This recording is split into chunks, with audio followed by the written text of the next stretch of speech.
अगर आप लोग ध्यान करते हैं या फिर ध्यान करने के बारे में सोच रहे हैं, तो आपको ये बातें जानना बहुत जरूरी है, क्योंकि हमने ध्यान के विषय में बहुत शोध किया है, बहुत सारी किताबें पढ़ी हैं, अनेकों ऋषि मुनियों से जानकारी प्राप्त करने के बाद ही ये वीडियो आपके लिए बनाया है, जिससे आप ध्यान की गहराई तक जाकर उसके अनुभव प्राप्त कर सकें।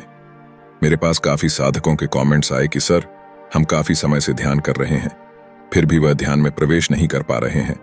इसका क्या कारण है? तो इस वीडियो में हम ध्यान करते समय आपने वाली सारी बाधाओं के बारे में विस्तार से बता करेंगे। अगर आपका ध्यान से संबंधित कोई भी सवाल है तो कमेंट्स करके पूछ सकते हैं, मैं उसका जवाब जरूर दूंगा। तो वीडियो बहुत ही जानकारी भरी होने वाली है, वीडियो का कोई भी हिस्सा मिस मत करना। हो सकता है आपसे कोई महत्वपूर्ण जानकारी छूट जाए। और हमारे इस चैनल पर ध्यान, योगा से संबंधित बहुत सारी वीडियो है, जिन्हें देखकर आप बहुत सारा ज्ञान प्राप्त कर सकते हैं। तो आइए वीडियो शुरू करते हैं। शायद आपको पता ही नहीं, ध्यान करने के लिए जो ऊर्जा होनी चाहिए वो आपके शरीर में बन ही नहीं रही है, क्योंकि ध्यान में गहराई पाने के लिए आपको नाक और नाभि का संबंध जानना होगा, जो हमारे सांसों से सीधा जुड़ा हुआ है। जब तक आप लोग अपनी सांसों को सही रूप में इस्तेमाल नहीं करेंगे, तब तक आप ध्यान में प्रवेश नहीं कर पाएंगे। आप सभी जानते हैं कि हर एक सांस का अपना एक अलग महत्व है, लेकिन ध्यान में 50 सांस अगर आप हमारे बताई गई विधि अनुसार लेते हैं, तो आपका नाक से चलने वाला सांस नाभि तक पहुंच जाएगा और नाभि पर एक ऊर्जा बनती है। वो आपके ध्यान को गहराई की ओर ले जाती है, क्योंकि आप भली भांति जानते हैं कि नाभि हमारे शरीर का वह आधार है, या बोल सकते केंद्र है। हमें अगर अपने शरीर में ध्यान की ऊर्जा पैदा करनी है और ध्यान को समाधि की ओर ले जाना है, तो आपको अपनी नाभि को मजबूत करना होगा, क्योंकि यही से हमारा शरीर कार्य करता है और नाभि ही हमारे शरीर का मुख्य आधार है। जिस व्यक्ति की सांस नाभि तक पहुंच जाता है, उस व्यक्ति का ध्यान में प्रवेश बड़ी सरलता से हो जाता है और बड़े ही रहस्यमय बदलाव उसे अपने जीवन में देखने के लिए मिलते हैं। जीवन की समस्त समस्याएं हमारी जल्द ही खत्म हो जाती हैं। तो आज की वीडियो में हम जानेंगे कि हम ध्यान में अपनी नाभि से सांस लेकर नाभि चक्र को कैसे मजबूत कर सकते हैं, ताकि आपका ध्यान में तुरंत प्रवेश हो जाए। तो देखिए, आप सभी अच्छे से जानते हैं कि आप जो सांस लेते हैं वह आपके ध्यान को विकसित करता है, और जब आप ध्यान करने की शुरुआत करते हैं तो आपको केवल एक ही चीज सिखाई जाती है, सांसों पर ध्यान करो। ऐसा इसलिए बोला जाता है क्योंकि आपका एक एक सांस आपके शरीर में ऊर्जा का निर्माण करता है। ऊर्जा में प्रवेश पाने के लिए और जीवन को बदलने के लिए ऊर्जा की सबसे ज्यादा आवश्यकता पड़ती है। जो मेडिटेशन करते हैं उनका शरीर अगर थका हुआ रहता है, आलस्य में रहता है, तो सीधी सी बात है, आपकी सांस पूर्ण रूप में कार्य नहीं कर रही है और आपके शरीर में ऊर्जा बहुत ही कम है। और अगर ऊर्जा आपके शरीर में कम रहेगी तो आपका ध्यान में मन नहीं लगेगा और आपको अनुभव भी बहुत कम होंगे। ये मानो ना के बराबर ही आएंगे, यानी आप ध्यान में ज्यादा समय बैठ ही नहीं पाओगे। तो इसलिए आप लोगों को ध्यान में सांस सही प्रकार से लेने होंगे। जैसा मैं आपको बताऊंगा, आपको वैसे ही करना है, क्योंकि यह प्रयोग विधि सालों पुरानी है, जिनके अनुभव बहुत गहरे हैं। आइए पहले यह जानते हैं कि यह विधि आपको कैसे शांति तक लेकर जाती है। मैं आपको बताना चाहता हूं कि नाभि शक्ति को जागृत करने के लिए सबसे पहले आपको अपनी सुषुम्ना नाड़ी को एक्टिव स्थिति में लाना होगा। यह कार्य आपको सबसे पहले करना होगा, क्योंकि यही से आपके ध्यान की शुरुआत होती है, यही आपके ध्यान की नींव है। अब ध्यान से समझिए, आपके नाक के 2 छिद्र ईड़ा नाड़ी और पिंगला नाड़ी, जिनके अंदर आपका सांस चलता है, और सुषुम्ना नाड़ी वह नाड़ी है जहां पर आपका लिक्विड फॉर्म में ऊर्जा रहती है, और इसी ऊर्जा को हमें बनाना है जो सुषुम्ना नाड़ी के अंदर स्थित है, और इसे ही शारीरिक शक्ति बोला जाता है, जिसे हमने ऊर्जा शक्ति का नाम दिया हुआ है। यह वही ऊर्जा है जो हमारी सुषुम्ना नाड़ी के अंदर होती है। अब हमें अगर शरीर में ऊर्जा बनानी है, तो जब आपकी दोनों नासिका क्षेत्र से एक साथ बराबर सांस चलेगा, तभी आपकी सुषुम्नाड़ी एक्टिव होती है। क्योंकि गहरे ध्यान में प्रवेश पाने के लिए और भरपूर ऊर्जा प्राप्त करने के लिए हमें पूर्णता की आवश्यकता होती है। अब आप बात की गहराई को समझिए कि जब आप सांस लेते हैं तो आपकी नाभि पर प्रेशर पड़ता है, और नाभि ही आपके शरीर का मुख्य आधार है। जब आप अपने शरीर के आधार पर यानी नाभि पर अपने सांस को पहुंचाएंगे, तो आगे का काम आपकी नाभि खुद करना शुरू कर देगी। फिर आपकी नाभि आपके सांस को आपके पूरे शरीर में फैला देती है। उससे आपका शरीर पूर्ण रूप से स्वस्थ और ऊर्जावान बना रहता है। काफी व्यक्ति ऐसे हैं जो केवल बहुत ही छोटे सांस लेते हैं। कुछ लोगों को सांस केवल छाती तक ही महसूस होता है। जब वे सांस लेते हैं तो ऐसे व्यक्तियों के लिए ध्यान में जाना बहुत ही असंभव और कठिन हो जाता है। वे ध्यान के अनुभवों को महसूस नहीं कर पाते हैं। वे ध्यान के उस परम आनंद की अवस्था तक नहीं पहुंच पाते हैं जब आप अपनी नाभि तक सांस नहीं लेते हैं। ऐसे में आपका पेट सांस लेते समय ऊपर की तरफ आएगा और सांस छोड़ते समय पेट अंदर की तरफ जाएगा। तो इस तरह से अगर आप सांस लेंगे तो आपकी सांस गहरी होने लगेगी, और जब आपकी सांस गहरी होती है तभी आपका ध्यान की गहराइयों में प्रवेश होना शुरू हो जाता है। अब हम जानने की कोशिश करते हैं कि हम ध्यान में 50 सांस किस तरह से ले जिससे हमारी सांस नाभि तक पहुंच जाए, और हम गहरे अनुभवों से अपने ध्यान को समाधि की ओर कैसे ले जा सकते हैं। विधि का प्रयोग करने के बाद इसके लिए आपको कुछ दिन आपको अनुलोम विलोम की आवश्यकता पड़ती है, क्योंकि जब आपके शरीर को यह आदत नहीं बनेगी कि आपका शरीर अपने आप ही पेट या नाभि से सांस लेना शुरू करें, तब तक यह प्रयोग किसी भी काम का नहीं है। कैसे करना है, आइए वह भी जान लेते हैं। आपको अपने नाक के एक छिद्र के द्वारा लंबा और गहरा सांस लेना है। आपका हर एक सांस बड़ी ही धीमी गति में चलना चाहिए, साथ ही वह गहरा होना चाहिए। और इसी तरह आपको 50 सांस अपने ध्यान में लेने हैं, लेकिन आपको सांस को गिनना बिल्कुल भी नहीं है। केवल सांस लेते रहना है और अपना ध्यान अपनी नाभि पर ही रखना है। यह प्रयोग करने के साथ आपको यह भी याद रखना होगा कि आपकी रीढ़ की हड्डी बिल्कुल सीधी होनी चाहिए, उसमें किसी भी तरह का कोई बैंड नहीं आना चाहिए। जब आप ऐसा करेंगे तो आपका ध्यान अपने आप ही आपकी सांसों के साथ मिलना शुरू हो जाएगा और आपके शरीर में भ्रमण करने लगेगा, यानी आपके शरीर के अंदर ही आपका ध्यान घूमना शुरू हो जाएगा। ऐसा करने से आपके शरीर में एक ऊर्जा का निर्माण होगा। वही ऊर्जा आपके ध्यान को गहराइयों की ओर ले जाना शुरू करती है, और इसी की मदद से आपको ध्यान में अनुभव भी आएंगे। आप ऐसा करेंगे तो आपको बड़ा ही आनंद अपने ध्यान में आना शुरू हो जाएगा। ध्यान में सफेद सी रोशनी का नजर आना किसी स्थिति में आपके साथ होता है, और इसी की मदद से आपकी कुंडलिनी जागृत होती है कि आपके शरीर में पूर्ण मात्रा में ऊर्जा रहेगी। तभी आपके चक्रों पर वह ऊर्जा जाना शुरू होती है, जिसकी वजह से आपके चक्र जागृत होना शुरू हो जाएंगे, यानी आपकी ऊर्जा मूलाधार चक्र से उठाना शुरू हो जाती है, और यह ऊर्जा आपके सहस्त्रार चक्र तक बढ़ना शुरू हो जाएगी। आपको अपना शरीर बहुत ही हल्का महसूस होगा। आपके अंदर एक पॉजिटिविटी अपने आप ही उत्पन्न हो जाएगी। यह ध्यान आपके जीवन में बहुत ऊंचाइयों तक ले जा सकता है। एक बात हमेशा याद रखना, अगर आपके ध्यान को कोई गहराइयों में ले जा सकता है तो वह है केवल आपकी सांसें और श्वास को ही प्राण ऊर्जा कहा जाता है। अगर आपका शरीर नाभि चक्र को एक्टिव कर लेता है तो तभी आपको अपने अगले चक्र का रास्ता मिलना शुरू हो जाएगा। दोस्तों, अगर आप अभी तक वीडियो देख रहे हैं तो निश्चित ही आपको ध्यान में सफलता मिलने वाली है, क्योंकि आगे हम ध्यान के बहुत ही खास बिंदुओं पर बात करने वाले हैं। क्योंकि इस वीडियो में आप दुनिया के सबसे पावरफुल मेडिटेशन के बारे में जानेंगे। एक ऐसा मेडिटेशन जो आपको और आपकी लाइफ को पूरी तरह से बदलने की ताकत रखता है। इसमें आपके पूरे नजरिए को बदलने की ताकत है। तो अब ज्यादा टाइम वेस्ट ना करते हुए मैं आपको बस इतना ही कहूंगा कि इस वीडियो को बिल्कुल भी मिस ना करें और इसे पूरा अंत तक देखें। इस वीडियो को सुनने के बाद आपका देखने का नजरिया बदल जाएगा। आज से लगभग 2000 साल पहले इस दुनिया में एक साइंटिस्ट का जन्म हुआ, जिन्हें कुछ लोग भगवान का अवतार कहते थे तो कुछ मानवता उद्धार करने वाला, और उस महान व्यक्ति का नाम था गौतम बुद्ध था। जैसा कि हम सभी जानते हैं कि सिद्धार्थ गौतम एक राजा के बेटे थे और खुद भी एक राजा थे, इसलिए उन्होंने अपने जीवन के शुरुआती कुछ साल महल की शान शौकत के बीच बिताए थे। लेकिन एक दिन जब सिद्धार्थ अपने रथ पर बैठकर अपने राज्य का भ्रमण कर रहे थे तो उन्होंने एक मरे हुए व्यक्ति को देखा, जिसे 4 लोग अपने कंधों पर उठाए हुए थे और बाकी लोग पीछे पीछे चल रहे। सिद्धार्थ ने ऐसा पहले कभी नहीं देखा था।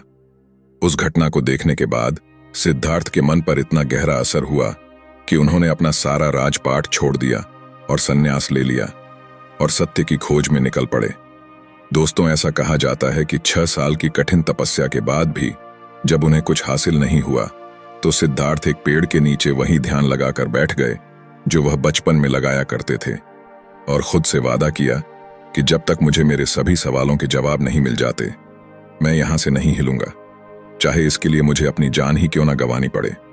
कहा जाता है कि गौतम बुद्ध 48 दिनों तक उस पेड़ के नीचे बैठे रहे, और 48 दिनों के बाद वैशाख की पूर्णिमा की शाम को, यानी फुल मून की इवनिंग को, उन्हें ज्ञान की प्राप्ति हुई। वैशाख की पूर्णिमा को बुद्ध पूर्णिमा के नाम से भी जाना जाता है, और जिस ध्यान या मेडिटेशन के माध्यम से बुद्ध को ज्ञान की प्राप्ति हुई उस मेडिटेशन का नाम है विपश्यना मेडिटेशन। यह एक बहुत पुरानी तकनीक है। इसका जिक्र आयुर्वेद में भी किया गया है। लेकिन समय के साथ मेडिटेशन की यह तकनीक लुप्त हो गई। लेकिन ज्ञान प्राप्ति के बाद गौतम बुद्ध ने अपने शिष्यों को यह मेडिटेशन तकनीक सिखाई और इसे पूरे भारत में फैलाने के लिए कहा, ताकि ज्यादा से ज्यादा लोग इस पावरफुल मेडिटेशन तकनीक को जानकर अपने दुखों और परेशानियों से छुटकारा पा सके। विपश्यना मेडिटेशन कितना शक्तिशाली मेडिटेशन है, इसका अंदाजा यह जानकर लगाया जा सकता है। जब सम्राट अशोक ने कलिंग युद्ध में लाखों लोगों को मरे हुए देखा तो उनके पश्चाताप की कोई सीमा न रही। तब एक बौद्ध भिक्षु ने सम्राट अशोक को विपश्यना मेडिटेशन करने की सलाह दी थी। कहा जाता है कि उसके बाद सम्राट अशोक का जीवन हमेशा के लिए बदल गया और अशोक ने कलिंग युद्ध में लाखों लोगों को मारा था। और बाद में सम्राट अशोक ने विपश्यना मेडिटेशन से प्रभावित होकर अपने राज्य में जानवरों को मारने पर भी बैन लगा दिया था। सम्राट अशोक विपश्यना मेडिटेशन से इतने प्रभावित हुए कि उन्होंने कुछ बौद्ध भिक्षुओं को दुनिया के अलग अलग हिस्सों में भेजा ताकि लोग विपश्यना मेडिटेशन को सीख सके। विपश्यना मेडिटेशन दूसरे मेडिटेशन से अलग क्यों है? इस मेडिटेशन में ऐसा क्या है जो इस मेडिटेशन को इतना पावरफुल बनाता है? हमारे मन में बचपन से ही हमारी यादें, अच्छी बुरी भावनाएं और हमारी हुई इच्छाएं व आवेग जमा होता रहता है, और ये सारी चीजें सबकॉन्शियसली हमारे बिहेवियर, इनफैक्ट हमारी पूरी लाइफ को कंट्रोल करती है। हमें उसका पता भी नहीं चलता। जैसे कि मान लीजिए हम किसी इंसान पर हद से ज्यादा भरोसा करते हैं। अगर कोई ऐसा व्यक्ति हमारे भरोसे को तोड़ता है तो हमारे दुख और दर्द का कोई अंत नहीं होता। कुछ लोग तो डिप्रेशन में भी चले जाते हैं, लेकिन कहते हैं कि समय सारे घाव भर देता है। जैसे जैसे समय बीतता रहता है हम सब कुछ भूल जाते हैं, लेकिन हमारा सबकॉन्शियस माइंड या अवचेतन मन उन सब इंसिडेंट को अपने अंदर स्टोर कर लेता है और उस बात को अपने अंदर मजबूती से बैठा लेता है। फिर हमारा सबकॉन्शियस माइंड यही मानता है कि भरोसा मतलब दुख, दर्द और डिप्रेशन, या यूं कहे कि वह बात हमारे बिलीफ सिस्टम का हिस्सा बन जाती है। और फिर हमारा सबकॉन्शियस माइंड हमें उस दुख से बचने के लिए पूरी जिंदगी किसी पर भरोसा नहीं करने देता, जब तक कि हम अपना पूरा बिलीफ सिस्टम ना बदल दें। दोस्तों, ये तो मैंने आपको सिर्फ एक छोटा सा एग्जाम्पल दिया है। हमारा अवचेतन मन ऐसे न जाने कितने अच्छे बुरे बिलीफ से भरा हुआ है। इस बात को गहराई से जानने के लिए 1937 में लियोपोल्टस ने ह्यूमन पर्सनालिटी को समझने के लिए या बिहेवियर को समझने के लिए एक ह्यूमन पर्सनालिटी टेस्ट का आविष्कार किया, जो बाद में सीजी टेस्ट के नाम से फेमस हो गया। अब आप सोच रहे होंगे कि मैं आपको यह सब क्यों बता रहा हूं, तो जान लीजिए कि विपश्यना मेडिटेशन के लाखों फायदे में से एक फायदा यह भी है। विपश्यना मेडिटेशन के माध्यम से आप अपनी गहराई को जान पाएंगे और विपश्यना मेडिटेशन कितना पावरफुल है, यह किस हद तक इंसान की जिंदगी में बदलाव ला सकता है। इसका अंदाजा आप इसी बात से लगा सकते हैं कि भारत की तिहाड़ जेल से लेकर अमेरिका की डोनाल्डसन जेल तक में कैदियों के बिहेवियर को सुधारने के लिए विपश्यना मेडिटेशन करवाया जाता है, ताकि कैदी बाहर जाने के बाद फिर से कोई क्राइम ना करें। विपश्यना मेडिटेशन के 40 से ज्यादा देशों में 200 से ज्यादा सेंटर है, जिसमें लाखों लोगों को विपश्यना मेडिटेशन सिखाया जाता है। तो अब आइए जानते हैं कि विपश्यना मेडिटेशन क्या है। विपश्यना शब्द 2 शब्दों से मिलकर बना है। वि और उपासना। वि का मतलब है विशेष और उपासना का मतलब है देखना, यानी विशेष तरीके से देखना। बौद्ध धर्म ग्रंथ सती प्रथा, स्तुतास प्रथा, स्तुतास में विपश्यना के बारे में डिटेल में बताया गया है। तो उन्हीं धर्म ग्रंथ के अनुसार मेडिटेशन को 4 भागों में बांटा गया है: काया उपासना, वेदानु उपासना, चित्त उपासना और धम्म उपासना।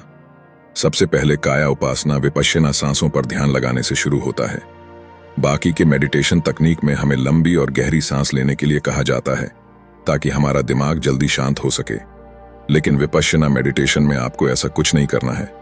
इस मेडिटेशन टेक्निक में आपको बस अपनी सांसों पर ध्यान लगाना है, चाहे सांस छोटी हो या लंबी या गहरी। आपको इसे बदलना नहीं है, आपको खुद की और अपनी सांसों की सच्चाई को देखना है। अब ऐसा 2 कारणों से किया जाता है। पहला, हर 9 सेकंड के अंदर हमारे दिमाग में कोई ना कोई दूसरा विचार आता है, तो उस 9 सेकंड के चक्र को तोड़ने के लिए हमें सांसों पर ध्यान लगाने को कहा जाता है, ताकि हमारा कंसंट्रेशन गहरा हो सके और हम रियल विपश्यना मेडिटेशन को सही तरीके से कर सके। दूसरा, जब आप कुछ दिनों तक अपनी सांसों पर ध्यान लगाएंगे तो आपको अपनी नाक के आसपास कुछ सेंसेशन फील होने लगेगी। तो इसीलिए आपको पूरे शरीर में सेंस की जागरूकता जानने के लिए सांसों पर ध्यान लगाने के लिए कहा जाता है। अब अपनी सांसों पर ध्यान लगाने के अलावा आपको एक और काम करना है कि जब भी आप किसी चीज को देखें तो सबसे पहले अपने दिमाग से उसे चीज की पहचान हटा दें। जैसे कि बचपन से ही हमें यह बताया गया है कि यह कुत्ता है, यह बिल्ली है, यह पेड़ है, यह गाय है, और इसी तरह हर चीज की जानकारी से हमारे दिमाग को प्रोग्राम कर दिया जाता है। अब 2 मिनट के लिए अपने दिमाग से यह बात हटा दो कि यह कुत्ता है और फिर उसे देखें। क्या आपको पता है कि इस तरह से देखने से क्या होगा? आपका दिमाग यह समझने की कोशिश करने लगेगा कि अगर यह कुत्ता नहीं है तो फिर क्या है। इस तरह से देखने से आपकी जिज्ञासा और ऑब्जर्वेशन पावर बहुत बढ़ जाएगी। आप हर चीज को बहुत जिज्ञासा और ध्यान से देखने लगेंगे। हमें अक्सर बच्चों की तरह जिज्ञासु होने के लिए कहा जाता है, लेकिन कोई भी हमें यह नहीं बताता कि बच्चों की तरह जिज्ञासु कैसे बने। इसलिए बच्चे इतने जिज्ञासु इसलिए होते हैं क्योंकि उनका दिमाग हमारे दिमाग की तरह प्रोग्राम नहीं होता। उन्हें नहीं पता होता कि यह कुत्ता है या बिल्ली है, जब तक कि हम उन्हें इन सब चीजों के बारे में ना बता दें। इसलिए बच्चे हर चीज को बहुत ध्यान से देखते हैं और उनका दिमाग अपने आसपास की हर चीज को समझने की कोशिश करता है। इसी तरह आपको भी देखने तक ही सीमित नहीं रहना चाहिए, बल्कि आपको हर चीज को अच्छी तरीके से ऑब्जर्व भी करना है। मान लीजिए, अगर 2 लोग आपस में बात कर रहे हैं या आप किसी से बात कर रहे हैं, तो आपको उस बात को तुरंत अपने पुराने बिलीफ सिस्टम से जज नहीं करना है कि आप सही हैं, वह गलत है या वह सही है, मैं गलत हूं। आपको बस यह देखना है कि क्या हो रहा है, और ऐसा आपको उठते बैठते चलते फिरते हर समय करना है। इसका मतलब है कि आपके शरीर की सेंसेशन से लेकर हर चीज का निरीक्षण करना है। और अगर आप इस तरह का नजरिया विकसित कर लेते हैं तो सबसे पहले आपकी हर चीज में जिज्ञासा बहुत बढ़ जाएगी, और दूसरा आपका मन जीरो थॉट्स यानी थॉटलेस स्टेज की ओर बढ़ने लगेगा, क्योंकि एक समय में आप या तो किसी चीज का निरीक्षण कर सकते हैं या फिर उसके बारे में सोच सकता है। आप दोनों चीज एक साथ नहीं कर सकते। तीसरी बात जो आपके साथ घटित होगी वह यह है, आपकी ऑब्जेक्शन पावर इतनी बढ़ जाएगी कि आप हर चीज में सच को देख पाएंगे, चाहे वह आपके इमोशन हो, दो लोगों के बीच की बातचीत हो या दुनिया की कोई भी चीज हो। आपको हर चीज में सच दिखाने लगेगा, और यही विपश्यना का सही मतलब है। किसी भी चीज को उसके वास्तविक रूप में देखना, इसको शब्दों में बयान करना बहुत कठिन है। आप विपश्यना को तभी समझ सकते हैं जब आप इसे अपने अनुभव में लेकर आएंगे। अगर यह जानकारी आपको अच्छी लगी तो अपने दोस्तों से शेयर जरूर करना। वृद्धावस्था एक इंसान के जीवन का वह समय होता है जब उसे बहुत सारी बीमारियां अपने शिकंजे में कस लेती हैं, लेकिन तथागत गौतम बुद्ध का शरीर बुढ़ापे में भी बीमारियों से मुक्त था। उनकी चाल में एक अद्भुत सफलता थी, उनके चेहरे पर एक गजब का तेज था। जब वह घंटों ध्यान में बैठे रहते थे तो उनकी रीढ़ की हड्डी एकदम सीधी रहती थी। वह थकते नहीं थे। रात को सोते समय जिस अवस्था में वह होते थे, सुबह उसी अवस्था में उठते थे। ऐसा प्रतीत होता था जैसे उनके जीवन में कोई कष्ट, कोई दुख, कोई रोग या फिर कोई भी तनाव नहीं है। उनका प्रत्येक शिष्य इसी तरह के जीवन की कामना करता था। एक दिन तथागत के एक शिष्य ने तथागत से सवाल किया। उन्होंने कहा कि हे तथागत, एक भिक्षु का पूरा जीवन भिक्षा पर व्यतीत होता है। भिक्षा में उसे जो कुछ मिलता है उसी को खाकर वह अपना भरण पोषण करता है। बहुत बार तो एक भिक्षुक के शरीर की मूलभूत जरूरतें भी पूरी नहीं होती, उसका पेट भी पूरा नहीं भरता। लेकिन जब आपके शरीर को देखता हूं तो मुझे बड़ा आश्चर्य होता है। इतना अल्पाहारी भोजन करने के बाद भी आप इतने चुस्त, इतने फुर्ती और इतने तेजवान कैसे हैं? जबकि दूसरी तरफ मैं नगर के राजाओं और सम्राट को देखता हूं तो उनकी तोंद निकली रहती है। बहुत बार वह वैद्य और हकीम को बुलाते रहते हैं, यानी कि उनका स्वास्थ्य भी ठीक नहीं रहता, जबकि उनके पास तो सारी सुख सुविधाएं हैं। जिस प्रकार का व्यंजन या फिर जिस प्रकार का भोजन वह करना चाहे वैसा भोजन वह कर सकते हैं, या फिर जिस प्रकार का भोजन वह करना चाहे वैसा अपने रसोइयों से बोलकर बनवा सकते हैं। लेकिन इसके बावजूद भी शरीर के इस पड़ाव से वह बहुत परेशान रहते हैं। मैं बहुत राजाओं से मिला हूं, बहुत बड़े बड़े लोगों से मिला हूं, तो इसके पीछे क्या रहस्य है कि एक भिक्षुक जिसको पूरा भोजन भी नहीं मिलता वह स्वस्थ होकर अपना जीवन जीता है, और दूसरी तरफ जिनके पास सारी सुख सुविधाएं हैं वह अपने जीवन में शारीरिक कष्ट और पीड़ाएं भोग रहे हैं। तथागत ने बड़ी ही सौम्य मुस्कुराहट के साथ उत्तर दिया कि मनुष्य जीवन व्यर्थ भाग दौड़ में लगा रहता है। ऊर्जा हमें किसी विशिष्ट भोजन से नहीं मिलती है, बल्कि हर भोजन ऊर्जावान हो सकता है। तुमने देखा होगा कि जो लोग रूखा सूखा भोजन खाते हैं वह भी अक्सर शारीरिक रूप से मजबूत पाए जाते हैं, और जो लोग किसी विशिष्ट प्रकार का भोजन यह सोचकर करते हैं कि इसे खाने से हमें ताकत मिलेगी, हमारे शरीर को ऊर्जा मिलेगी, तुमने देखा होगा कि ऐसे लोग अक्सर बीमारियों से ग्रस्त पाए जाते हैं। सवाल यह है कि हम किस प्रकार का भोजन करते हैं, बल्कि असली सवाल यह है कि जो भोजन हम करते हैं वह किस प्रकार करते हैं। भोजन का सही इस्तेमाल हम कर पाते हैं या नहीं कर पाते।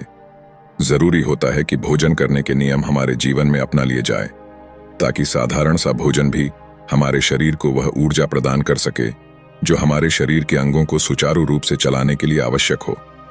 शिष्य ने बड़े आश्चर्य के साथ पूछा कि हे तथागत, मैं आपकी बात का अर्थ समझा नहीं।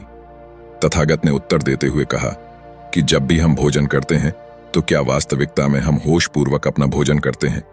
एक व्यक्ति किसी से बातचीत करता हुआ भोजन करता है तो दूसरा व्यक्ति अपने विचारों में डूबा डूबा भोजन करता है। भोजन तो उनका शरीर कर रहा है, लेकिन उनका मन इस भोजन करने में सम्मिलित होता ही नहीं है। और जो कर्म पूरा मन लगाकर नहीं किया जाता, वास्तविकता में वह कर्म कहलाता ही नहीं है। इसीलिए उसका परिणाम भी हमें कभी नहीं मिलता। मैं तुम्हें भोजन करने के कुछ आसन और कुछ नियम बताना चाहता हूं, जिनको अपनाकर कोई भी मनुष्य निरोगी होकर अपना जीवन सुखपूर्वक व्यतीत कर सकता है। अपने मन में प्रेम पैदा करना बहुत आवश्यक होता है। उनके प्रति आभार व्यक्त करने से मन में प्रेम का उदय होता है और हमारा शरीर अपने आप ग्रहण स्थल बन जाता है। तीसरा नियम, जो कि हमारे शरीर की बहुत सारी बीमारियों को खत्म कर देगा, वह है कि सूर्यास्त के बाद कभी भी भोजन नहीं करना। रात्रि के समय भोजन करने से हमारा शरीर उस भोजन को पचाने के कार्य में लग जाता है। लेकिन अगर रात के समय हम अपने शरीर को कोई कार्य नहीं देते हैं तो यह हमारे शरीर की बीमारियों को खत्म करने लग जाता है। हमारा शरीर अपने आप अपनी बीमारियों को ठीक करने और उसकी मरम्मत करने की शक्ति रखता है, लेकिन पर्याप्त खाली समय न मिलने के कारण हमारा शरीर अपनी बीमारियों को ठीक कर ही नहीं पाता है। देर रात्रि में भारी भोजन करने से पूरी रात हमारा शरीर उसको पचाने के कार्य में लगा रहता है। वह कभी खाली हो ही नहीं पाता है। इसीलिए हमारे शरीर में जो भी बीमारियां पैदा होने लग रही हैं, वह हमारा शरीर अपने आप ठीक नहीं कर पाता है। सूर्यास्त के आधे घंटे बाद तक आप भोजन कर लीजिए या फिर उससे पहले भोजन कर लीजिए, लेकिन रात्रि के समय भोजन करना शरीर के लिए हानिकारक हो सकता है। तथागत ने आगे कहा कि देखो, अच्छा भोजन वह माना गया है जो हमारे शरीर के साथ हमारे मन को भी प्रसन्न रखें। खाना खाते समय झगड़े के भाव रखना, किसी ऐसी जगह पर बैठकर खाना खाना जो साफ सफाई वाली ना हो, जो गंदी हो, या फिर ऐसे व्यक्ति के साथ बैठकर भोजन करना जिसके मन के विचार अच्छे ना हो, तो उससे हमारा मन कभी प्रसन्न नहीं हो सकता है। आवश्यक है कि खाना बनाते समय जो मनुष्य खाना पका रहा है, उसके मन के भाव प्रेम से भरे हुए होने बहुत आवश्यक है। अगर वह घृणा के, गुस्से के या फिर झगड़े के भाव रखेगा तो खाने में उसी प्रकार के गुण सम्मिलित हो जाते हैं। हर खाने का अपना एक विशिष्ट गुण होता है और यह गुण और ज्यादा अधिक हो जाता है जब यह मनुष्य के गुण के साथ मिलता है। अगला नियम बताते हुए गौतम बुद्ध ने कहा कि खाना जितना सुपाच्य होगा, जितना आसानी से पचने वाला होगा, उतना ही गुणकारी होगा। साधारण भोजन हमेशा सुपाच्य माना गया है, इसीलिए तुमने अक्सर मुझे दाल भात खाते हुए देखा होगा, क्योंकि यह सबसे साधारण भोजन है जो बहुत सुपाच्य भी है और हमारे शरीर को ऊर्जा भी प्रदान करता है। और यह भी ध्यान रखने वाली बात है कि जो खाना दूसरे जीव को प्रताड़ित करके बनाया गया है, यानी कि मांसाहार, उससे हमारा मन कैसे प्रसन्न हो सकता है? जिस जीव को मारते वक्त यातनाएं दी गई हो, जिसको कष्ट पहुंचाया गया हो, आखिर उसके मांस में भी तो वही गुण मिलेंगे। इसीलिए साधारण शाकाहारी भोजन हमारे शरीर के लिए सबसे उपयुक्त होता है। भोजन करने का अपना एक विशिष्ट आसन होता है। तुमने मुझे बहुत बार भोजन करते हुए देखा होगा, लेकिन हर बार मेरा भोजन करने का आसन एक ही रहता है। मेरी रीढ़ की हड्डी हमेशा सीधी रहती है। मैं शांत जमीन पर बैठकर भोजन करता हूं, लेकिन जो लोग किसी कारणवश जमीन पर नहीं बैठ सकते हैं, तो उन्हें अपनी रीढ़ की हड्डी तो हमेशा सीधी अवश्य रखनी चाहिए, क्योंकि जब खाना पेट में पहुंचता है तो जब हमारी रीढ़ की हड्डी सीधी होती है तो वह बड़ी आसानी से सीधा हमारे पेट में पहुंच जाता है। और अगर हमारी रीढ़ की हड्डी मुड़ी हुई होगी तो हमारा पेट भी सिकुड़ा हुआ होगा, जिससे कि वह खाना ठीक प्रकार से भोजन नली से होता हुआ हमारे पेट तक पहुंच नहीं पाता है। तथागत ने अपने जीवन का एक किस्सा सुनाते हुए उसे शिष्य को बताया कि एक बार मेरे पास एक सम्राट पहुंचा। वह अपने पेट से बड़ा परेशान रहता था। जब वह मेरे पास अपनी समस्या लेकर पहुंचा तो मैंने उनको बताया कि राजन, एक सम्राट के जीवन में शारीरिक मेहनत तो बहुत कम होती है, लेकिन वह भोजन बहुत अच्छा करना चाहता है। इसीलिए धीरे धीरे उसके शरीर का वजन बढ़ने लगता है, क्योंकि जब हम खाना खाते हैं तो शरीर की उतनी ऊर्जा भी बाहर निकलने आवश्यक होती है, वरना वह ऊर्जा हमारे शरीर को फैलाना शुरू कर देगी। इसीलिए उस सम्राट का पेट बहुत अधिक निकला हुआ था। तो मैंने उनको सलाह दी कि पहले तो जो भी आपका बावर्ची खाना बनाता है, उसको बोलिए कि ज्यादा मिर्च मसाले वाला भोजन ना बनाएं और हल्का भोजन रखें। अगर आपको शारीरिक मेहनत करनी है तो ही ऐसा खाना खाएं जिससे कि हमारे शरीर को ताकत मिलती हो, लेकिन खाली बैठे अगर आप देसी घी या फिर मांसाहार जैसा भोजन करेंगे तो शरीर को उसे अपने अंदर समाहित करने के लिए अच्छी प्रकार से मेहनत करनी भी आवश्यक होती है। अगर तुम मेहनत नहीं करना चाहते हो तो इस प्रकार का भोजन करना छोड़ दो। हल्का भोजन करो, साधारण भोजन करो, कम मिर्च मसाले वाला भोजन करो, जिससे कि तुम्हारे पेट में कोई भी बीमारी या कोई भी समस्या पैदा ही ना हो। शिष्य ने बड़े ही कृपा भाव से अपने हाथ जोड़कर तथागत को प्रणाम करते हुए कहा कि है तथागत, सब कोई हमें यह तो बताता है कि हमें किस प्रकार का भोजन करना चाहिए, लेकिन भोजन करने के क्या नियम होते हैं, भोजन किस प्रकार करना चाहिए, उसके क्या आसन होते हैं, वह आपने आज मुझे अच्छी तरह से समझा दिया है। मैं आपका बहुत बड़ा धन्यवाद करता हूं। मुझे जाने की आज्ञा दीजिए। इसके बाद तथागत अपने उस शिष्य के साथ वन की तरफ घूमने के लिए निकल जाते हैं। तो दोस्तों, ये वीडियो आपको कैसी लगी, ये हमें कमेंट सेक्शन में जरूर बताना। अच्छी लगी हो तो इस चैनल को सब्सक्राइब जरूर कर देना। मिलते हैं नई वीडियो में। धन्यवाद।